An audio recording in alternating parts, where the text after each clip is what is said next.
अस्सलाम वालेकुम। ये संदेश मेरे मुस्लिम भाइयों के लिए है। महामारी के समय में रमज़ान का पवित्र महीना हमारे सामने है। इस महीने की इबादत मानवता को इस गंभीर संकट से मुक्त कर सकती है। चूँकि नोवल कोरोना वायरस शारीरिक संपर्क से फैलता है, सोशल डिस्टेंसिंग मतलब जिस्म की दूरी इससे बचने के लिए सबसे प्रभावी तरीका है। काबे में पिछले 2 महीने से तवाफ़ निलंबित की गई है और मस्जिद नबवी मदीना में और अन्य मस्जिदों में सामूहिक नमाज अदा करने की मनाही की गई है।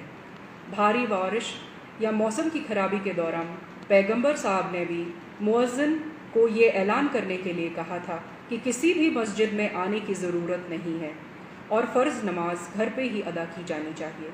आप लोग ये याद रखें कि कोरोना की महामारी ख़राब मौसम की तुलना में कई गुना ज़्यादा ख़तरनाक है।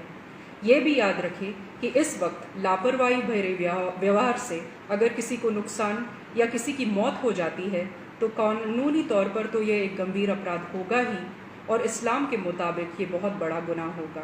हमारी लापरवाही के गंभीर सामाजिक नतीजे भी हो सकते हैं।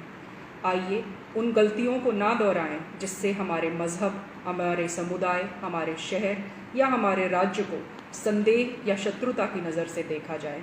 लॉकडाउन और सामाजिक दूरी का पालन करें। रमज़ान के महीने में हम में से कई भाई तरावीह की नमाज के लिए उत्सुक होंगे। हम जानते हैं कि ये फ़र्ज़ नहीं है।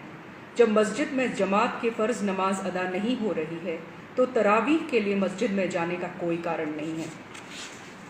कृपया याद रखें कि तरावीह एक तरह से तहज्जुद या कलामुल लैल है।